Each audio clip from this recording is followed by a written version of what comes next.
Hey everyone, Stacey J with Creative You. I'm in a stick pin swap and I'm creating a bunch of stick pins for projects as well as the swap that I'm in. I don't know if you can see that. Let's see if I can get a. Oh, that's a dirty towel. No, that's not going to help you see it. Well, it might. Does that help? Sorry, the towel is dirty. So that's this is a hat pin length. I think it's like 6 or 7 inches, but it's beautiful on 12 by 12 layouts. So that's one. That's just for a project I'm doing ahead of time. Then I have the pearl, the caps on it. And these are just some more random pins. Some simple and not so many caps. But today for the swap, I wanted to share a little tip, and it may not be a secret to you guys, but just makes things a lot easier. I got my frog here with my pins drying because I don't use hot glue. Sometimes I use my jewelry adhesive, but that can get expensive because the tubes are really expensive. But this is, if you can see that, the top is a green pearl, and the stick pin itself comes like this. So in order to change the colors, I have used alcohol ink in the past, where I actually color my beads, whatever color I choose to have them. Maybe a white piece of paper would help you guys see, because this is not good. I don't know if that's any better, but you can see that the beads are a couple of different colors, because what I do is I choose the colors that I want and I put them on the felt of the alcohol blending tool, of my blending tool that I'm going to use for my alcohol ink, and I just dab and set them to the side and let them dry. It doesn't work well if you just drip the alcohol ink on your bead, because at some point it will rub off, and that's what I did with these. I completely drenched the bead with the alcohol ink without using the blending tool felt, and it will rub off. It only rubs off in certain areas, but if you want it completely transparent, as if it was blown glass, naturally blown that way, then I would suggest using the felt. Okay, so what I did today was I colored the top of my bead. Oops, sorry. Colored the top of my bead, not with alcohol ink, but with a marker, a Sharpie. And I'm going to show you what I did with a couple of these other ones. Well, one of the other ones.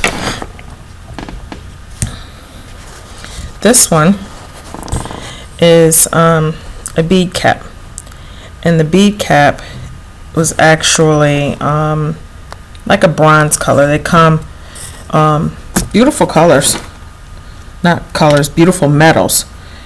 And let's see if I can get these. This is how they came, and they're I have copper, I have like an antique brass, a sterling silver, and a silver plated, and they come in like an antique gold, the ones that I chose. And these are really cute bead caps. This is one of the other ones. It's kind of common, if you can see that.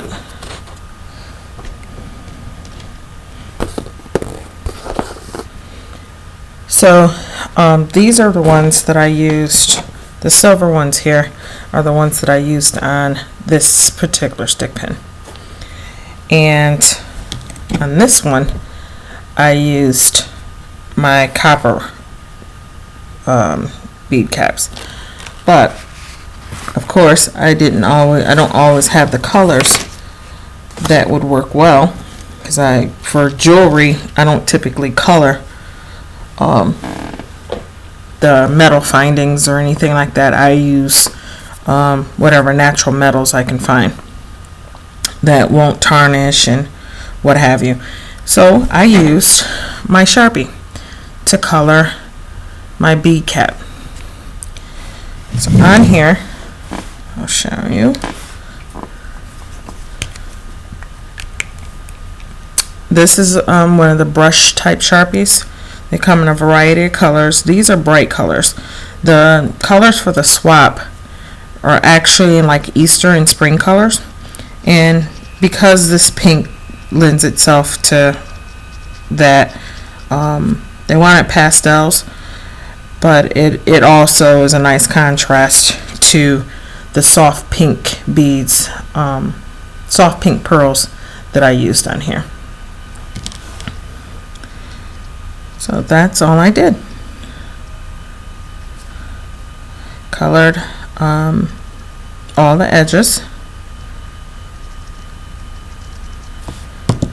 And when it came time to building, I put the bead cap on first.